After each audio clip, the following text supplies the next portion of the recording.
Kilometre पे मंदिर है और मंदिर भी पहाड़ों के बीच में। इस वक्त 40 बीघे के आसपास ज़मीन है जहाँ पे ये पूरा फार्म बना हुआ है। नस्लें हो तो उन्होंने नारी और थारपारकर नस्ल का चयन किया। उनका एक्सपोर्ट हाउस है, उनका बहुत अच्छा काम है। कितना भी बड़ा शेठ हो या कितना भी गरीब आदमी हो, सबको जाना इसी मिट्टी में। सबसे पहले तो आपको ज़मीन हो और पानी हो। वो ग्रेजिंग लैंड बने, इधर भी ग्रेजिंग लैंड है, 20-20 रुपए किलो चला जाता है। चारे की ट्रेडिंग में लोग अरबपति हो गए। उन्होंने जो विशेष बात ध्यान रखी है, खुले में घूमने की गायों की पूरी जगह। गाय आपकी रख लो, बाकी आप 8, 10, 15 जो बछड़ियाँ मिले वो लेके आ जाओ। जैसे आप वहाँ पीछे देखोगे तो बड़ा सुंदर है। नई नस्ल के जो बच्चे आ रहे हैं, क्या करते हैं, 1-2 करोड़ रुपए शेड पे डाल दिए, पूरा शेड बना दिया। जितना कम लागत में हो सके, कोई मशीन तो है नहीं, ये गौ माता है, आपको आशीर्वाद देना चाहे तो दे, नहीं तो न दे। पूरा एफर्ट देना है तो सबसे पहले तो विष भी पीना पड़ सकता है। जो लगभग 1.5-2 लाख रुपए के आसपास का खर्चा होता है इसका, पर काफ़ी बड़ा स्पेस मिल जाता है आदमी को। बैग है जो ये बैग उपयोग करते हैं, इसके अंदर वो गोबर और गोमूत्र गुड़ उस तरफ से डाल देते हैं और सारा अंदर आके एनारोबिक बैग कहते हैं इसको। गाय है तो जीवन है, गाय के बिना जीवन संभव नहीं है। खुशी का मौका है। जय गौ माता जय गोपाल। राजस्थान यात्रा पर हम हैं और हमारे साथ मौजूद हैं भरत सिंह राजपुरोहित जी, जो डेयरी एग्री कंसल्टेंट के संस्थापक हैं। आज ही हम एक फार्म पर लेकर आए हैं, इसकी क्या खूबियां हैं, कैसे इस फार्म को डेवलप किया गया है, स्टार्टिंग से लेकर सब चीज़ बताएंगे। अगर आप भी कोई फार्म डेवलप करना चाहते हैं और वहाँ पर देसी गायों का गौपालन करना चाहते हैं, ये पूरा जो सस्टेनेबल एग्रीकल्चर का जो एक प्रोजेक्ट होता है वो अगर आप तैयार करना चाहते हैं और आपको कोई कंसल्टेंसी चाहिए, तो आज हमारे साथ भरत सिंह राजपुरोहित जी हैं, जो आपको बताएंगे कि कैसे एक फार्म को स्टैब्लिश किया जाता है शुरू से लेके, यानी बिल्कुल बेसिक से लेके, स्क्रैच से लेके, ये आपको बताएंगे कि कैसे और कितना खर्चा आ सकता है और आपको किन बातों को ध्यान रखना चाहिए। बहुत बहुत स्वागत है भैया, बताएं हमारे दर्शकों को। जय गौ माता जय गोपाल सभी मित्रों को। आज हमें सिरोही में, राजस्थान का सिरोही क्षेत्र देवभूमि कहा जाता है।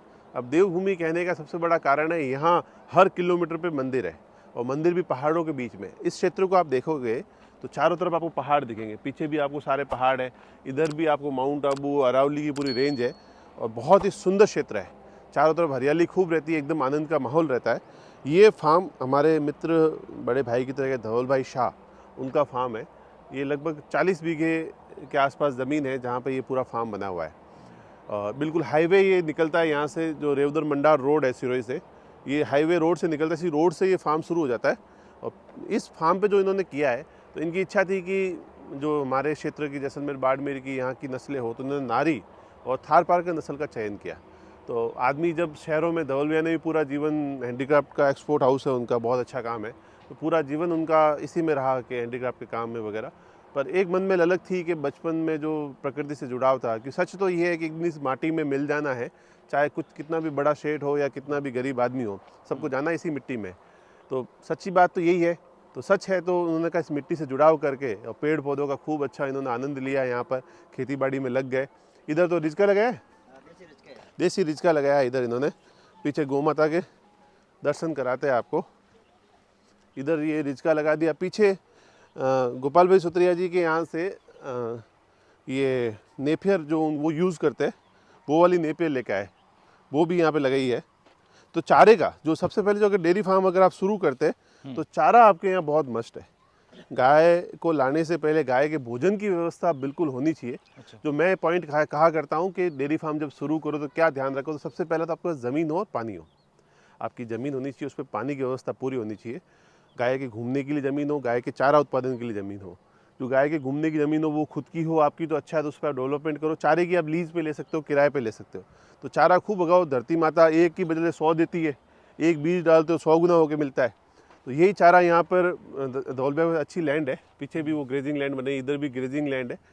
तो आनंद ले रहे हैं जीवन का। मैं सच कहूँ तो जो व्यक्ति आनंद लेना चाहता है ना, इसी तरह से आनंद लिया जाता है। लेकिन भरत जी बताइए कि जैसे आजकल आपने कहा कि चारे की बात आपने करी, लेकिन लोगों के पास लैंड ही नहीं है, तो क्या इस पे भी आदमी बिजनेस कर सकता है? क्या जिसके पास जमीन है वो चारा उगा कर भी इसका बिजनेस कर सकता है? बिल्कुल कर रहे हैं, काफ़ी लोग कर रहे हैं।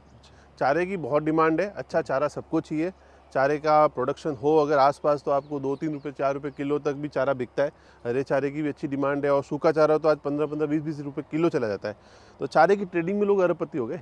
अच्छा। आप तो चारा उगाने की बात करो, जो चारे की ट्रेडिंग करता है ना, इसमें यही है कि मार्केट आपको खड़ा करना है।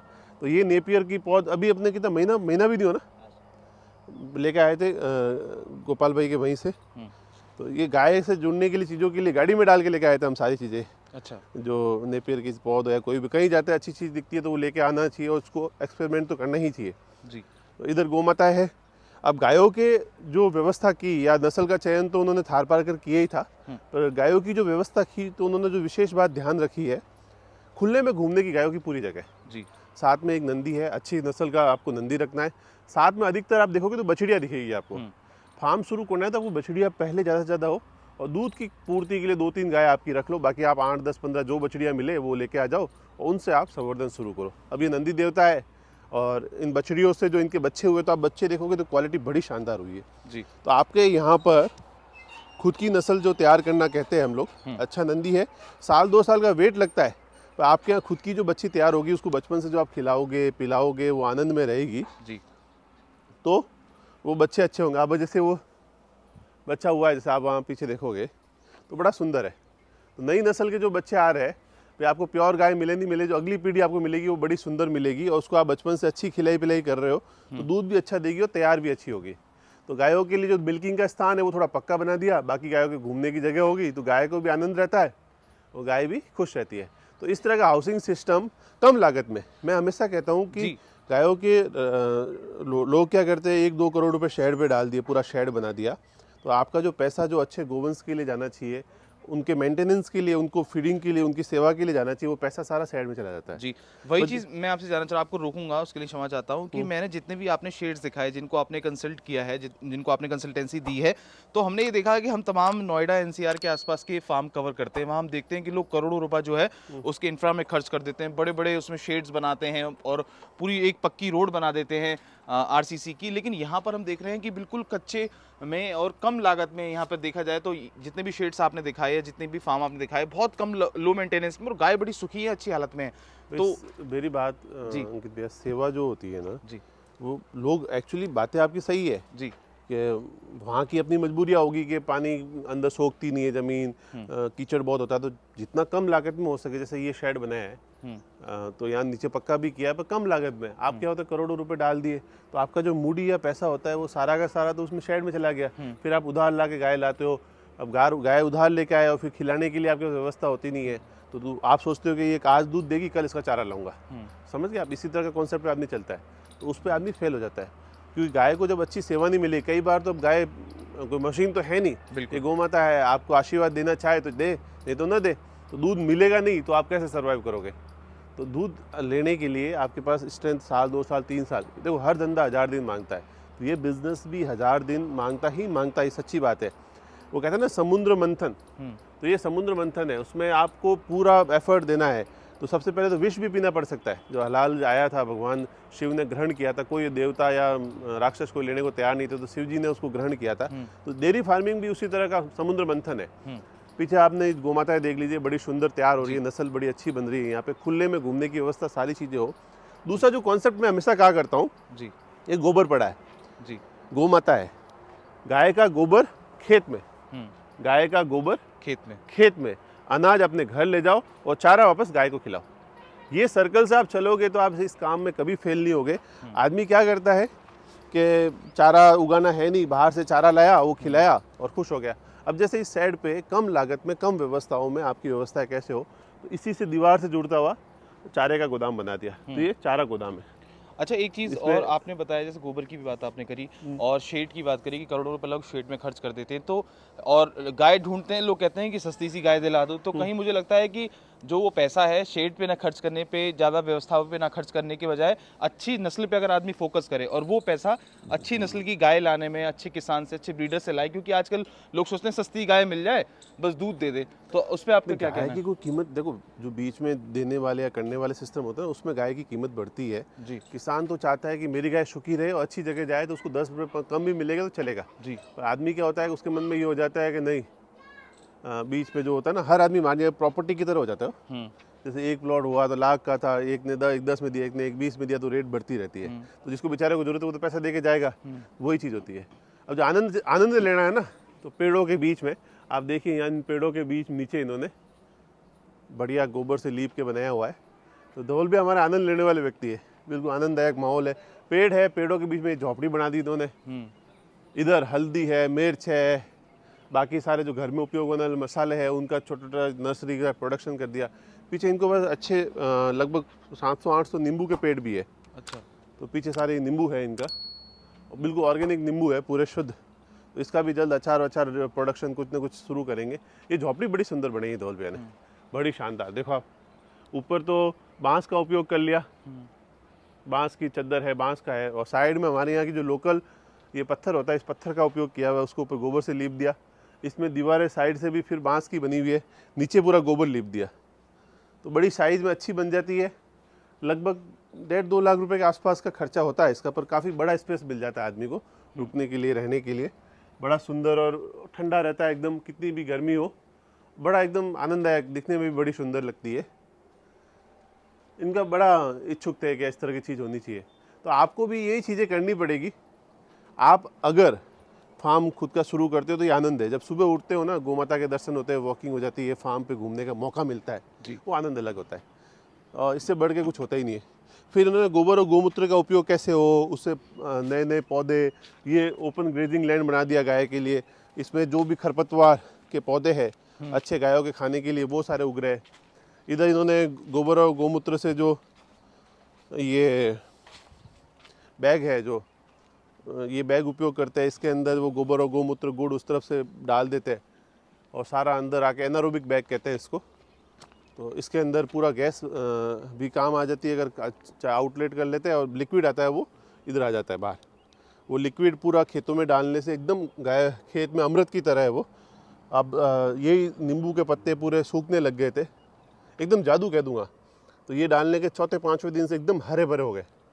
तो ये गोबर और गौमूत्र एक वरदान है गौ माता का। तो इसीलिए कहता हूँ ना, गाय के गोबर और गौमूत्र को खेत में उपयोग करो, खेत का प्रोडक्ट फिर गाय को खिलाओ, और जो बचा हुआ जो मिलता है आपको, अनाज कहो या आपको फ्रूट कहो, वो इंसान उपयोग करे। तो पहले यही सिस्टम चलता था। हम लोगों ने क्या किया, कमर्शलाइज कर दिया। 100-200 गाय एक जगह डाल दी, और उसको दाना डालना है और दूध निकालना है और दूध बेचना है। तो वो आनंद नहीं है। वो कमर्शियल, आप डेयरी कर लो, आप मार्केटिंग करो, 150-200 रुपये तक दूध जा रहा है, तो वो आपका कमर्शियल बिजनेस हो गया, और आपकी मार्केटिंग है तो आप 150-200 तक बेच सकते हो। पर हर आदमी बेच नहीं पाता, क्योंकि वैसे कस्टमर को ढूंढना, उनको अप्रोच करना, वहाँ तक पहुँचना हर आदमी के लिए संभव होता नहीं है। तो इस तरह से आप गाय के साथ जुड़ के, अगर आप गाय के गोबर और गौमूत्र का खेत में उपयोग करो, और खेत के उत्पाद का फिर से गाय को खिलाओ, और इससे बचे हुए फ्रूट होता है, जो भी फल होता है, अनाज होता है, वो इंसान उपयोग करे, यही परफेक्ट सॉल्यूशन है गाय को बचाने का। इसके अलावा परफेक्ट सॉल्यूशन कोई है नहीं। जाते जाते एक प्रश्न और करना चाहूंगा। अक्सर लोगों के फोन भी आते हैं, लोग मिलते भी हैं, तो वो भी कहते हैं कि अगर हमें फार्म इस्टेब्लिश करना है तो हम किससे सलाह लें, किससे मिलें, क्योंकि अगर वो अपने दिमाग से और यूट्यूब पर तमाम वीडियोस देख के जाते हैं तो उनको नुकसान हो जाता है। तो क्या आप ऐसी कंसल्टेंसी लगातार देते हैं? तो हम नीचे कमेंट बॉक्स में आपका नंबर भी दे दें उन लोगों को, अगर वो आपसे मिलना चाहते हैं। बिल्कुल, कंसल्टेंसी क्या, हमारी तरफ से ये रहता है कि गाय बचाइए, गाय से जुड़िए, घर में 1-2 गाय से शुरू करिए, अगर आपको जमता है तो आगे बढ़ाइए। गाय है तो जीवन है, गाय के बिना जीवन संभव नहीं है। खुशी का मौका है ये, खुश रहो गौ माता के साथ, इसको आनंद के रूप में अनुभूति लो। देखो, ये निश्चल प्रेम करने वाली है, इनको जाके अगर शिकायत भी करोगे, तकलीफ भी बताओगे तो सुनेगी, और ज़रूर उसका सॉल्यूशन करेगी। अभी कुछ दिन पहले हम, जैसे हमारे यहाँ तो कहावत है, जैसलमेर बाड़मेर में जब किसान बीमार होता है तो वो गाय का दूध पीता है, और जो बीमारी उसको होती है वैसा ही चारा या वैसी जड़ी बूटी वो गाय खा के आती है, तो उसके दूध के अंदर वही अंश आता है। तो गाय तो आपके परिवार का इतनी चिंता करने वाला जीव है, और ऐसी ऐसी तकलीफें आपका हरण कर लेती है कि मैंने तो खुद महसूस की ये चीज़ों को, कि गौ माता आपकी हर तकलीफ को हरण करने के लिए ही है। भगवान खुद हर जगह उपस्थित नहीं रह सकते, तो गाय को यहाँ छोड़ दिया। तकलीफ की बात है कि आज गायों को रोड पे घूमना पड़ता है। आज गाय के बछड़ों को हमने रोड पे छोड़ दिया, तड़पते हैं, घूमते हैं, कचरा खाते हैं। तो इन चीज़ों से बचाव के लिए गाय के गोबर और गौमूत्र का उपयोग फिर से देखो करना ही पड़ेगा। आज मैं कहूँ कि गाय को बचाने वाला मैं हूँ, या गाय को बचाने के लिए फलाना आदमी ने काम कर दिया, फलाना आदमी ने काम कर दिया, किसी ने कुछ काम नहीं किया है। इंसान को ज़रूरत थी गाय से जुड़ने की, क्योंकि वो बीमारी से मर रहा था, उसके घर में तकलीफें थी, तब इंसान गाय की तरफ बढ़ रहा है, और आगे और तकलीफें आएगी और इंसान को बढ़ना ही पड़ेगा। बिना गाय के जीवन संभव है नहीं, ये सच्चाई है। धन्यवाद। बहुत बहुत धन्यवाद आपका। जय गौ माता, जय गोपाल। बने रहे हमारे साथ, देखते रहें खबर किसान की।